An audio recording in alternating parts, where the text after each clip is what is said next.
Kumusta mga brad? So alam naman po natin na marami pa talagang motor sa ibang bansa ang hanggang ngayon hindi pa nilalabas or dinadala dito sa Pilipinas. At ang classic pa doon, yung mga magagandang motor pa talaga yung hindi nila dinala sa Pilipinas. Kaya yung ibang mga tao medyo nagtatampo na rin talaga. Katulad na lang po sa brand na Yamaha, napakadaming motor pa po nila ang hanggang ngayon wala pa sa Pilipinas. Or baka wala talagang planong dalhin sa Pilipinas. Pero yung mga pinaglumaan or hindi na updated, nilalabas sa Pilipinas.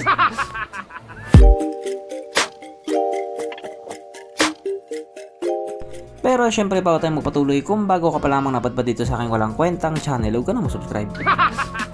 So yun na nga, dito nga po sa brand na Yamaha, may mga motor pa rin talaga sila na wala pa sa Pilipinas. At isa na nga po dito ang motor na ito, ang Yamaha X-Ride 125.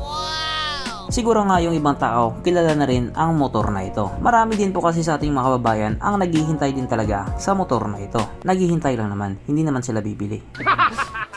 Kung titignan nga po natin yung itsura niya, unique talaga yung itsura niya. Ibang iba siya sa mga motor ni Yamaha or mga scooter ni Yamaha na nandito sa Pilipinas. Parang ito yung sagot nila doon sa Honda Beat Street ni Honda na naka-naked handlebar, na parang nga po sa akin may palag din talaga. Itong X-Ride 125 nga po or Yamaha X-Ride 125 ay matagal na pong nilabas doon sa bansang Indonesia. Kaya masasabi natin na mapalag talaga sila. Samantalang dito sa atin, wala talaga. Hindi naman masakit. At ngayon nga pong 2024, naglabas na naman sila ng panibagong updated color. Yes po, updated color lang muna. Pero aminin man natin sa hindi, ang ganda din talaga ng mga bagong nilabas nila. Kaya panigurado yung mga tao doon sa bansang Indonesia, masaya sila. Kaya dahil dyan, pag-usapan na naman natin kung ano bang meron sa motor na ito at kung gaano nga ba talaga siya kaganda. So ito nga po ang Yamaha X-Ride 125 na mayroong 125 cubic centimeter engine displacement, 4-stroke single cylinder, single overhead cam with 2 valves, powered by Blue-Core technology, ng ibig nga pong sabihin malakas na makina at the same time matipid pa din sa gasolina. Fuel injected, kaso lang ito po ay naka-air-cooled pa din. Panis yan sa Honda Click 125. Ang kanyang compression ratio 9.5:1. Pagdating naman po sa kanyang power, ito pa ay mayroong 9.3 horsepower at 8,000 RPM, 9.6 Nm of torque at 5,500 RPM, na ayon nga po sa mga Indonesia na nagtop speed sa motor na ito pa ay kahit tumakbo sa bilis ng 105 km/h. Pero kapag dinala sa Pilipinas yan, panigurado aabot ng 120 kph yan. Syempre, ibang usapan na kapag Pinoy na nakasampa.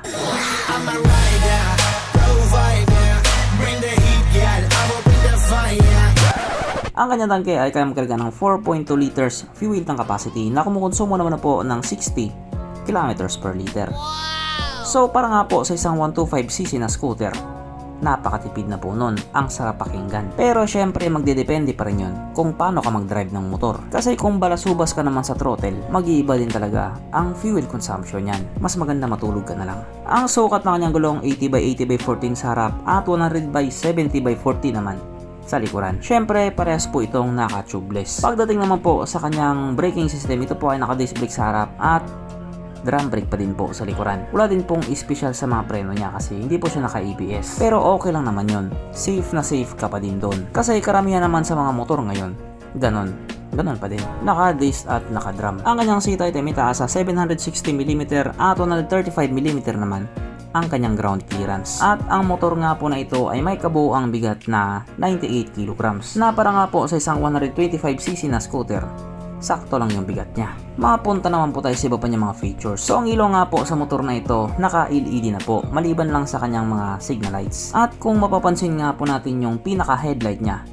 ibang-iba talaga siya sa iba. Maganda rin talaga yung pagkakadesign nila. Tapos sinamahan pa ng malupit na kulay, panalong-panalo na. Ang kanyang gauge panel dito po ay naka-analog pa din. Simple lang siya pero bagay din naman sa kanya. Kaso lang katulad nga po sa mga nauso ngayon, hindi pa po ito nakakilis. Naka-disusi pa po siya. Pero okay lang naman yun. Wala namang problema dun. Pero kahit nga po naka-disusi lang siya, meron po itong answer box system. Just in case nga po mapunta ka sa isang parking slot na madaming motor, pipindutin mo lang yung parang remote niya.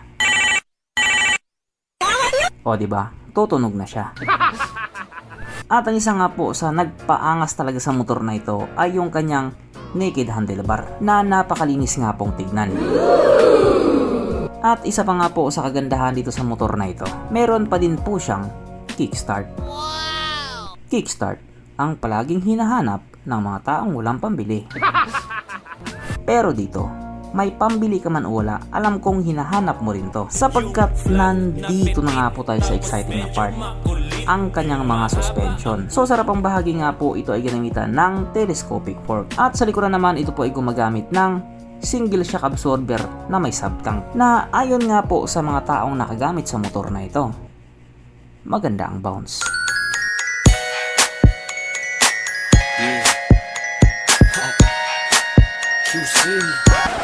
Syempre dahil bitin ka pa, meron pang isa.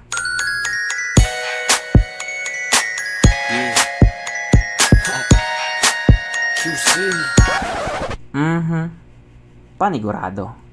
Wala na namang nalungkot. At dahil wala nga po nalungkot, alamin na po natin kung present nga ba sa motor na ito yung tatlong pinaka-importanting features. So, una na nga po dito ang kanyang lagayan ng istalyon, at nakakalungkot mang sabihin, wala po siyang ganon. Wala siyang lagayan ng istalyon. Pero, meron po siyang sabitan ng pulutan.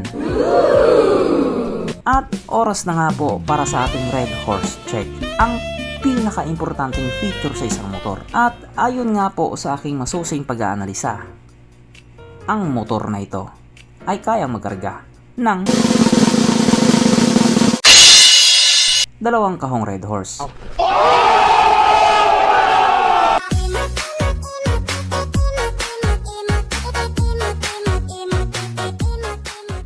So therefore, ang motor na ito ay recommended. At regarding naman po sa kanyang presyo, ito nga po ay nagkakalaga ng 20,200,000 Indonesian rupiah. Na kung i-convert nga po natin into Philippine peso, ito po ay papatak ng 72,000 pesos. So pagdating nga po sa mga presyohan na ganyan, magtatalo-talo na naman yung mga tao dyan. Panigurado may magsasabi talagang Mahal yan para sa isang 125cc na naka-air-cooled lang. At may magsasabi naman na anong mahal? Hindi yan mahal. Gwapo nga ng itsura eh. Parang semi-adventure type. Baka wala lang pambili ang mama mo. ikaw Brad, ano sa tingin mo? Yung presyo ang ganun, mahal ba o pwede na? Pero syempre lagi po nating tatandaan, yun po ay presyo lang naman sa bansang Indonesia. Pag dinala yan sa Pilipinas, panigurado magbabago din yung presyo na yan. Baka mas tataas pa. Syempre, nasa Pilipinas tayo eh. So hanggang dito na lang muna mga Brad. Kung may gusto kong sabihin or gustong idagdag doon sa mga sinabi ko, mag-comment ka na lamang sa baba. Okay, bye.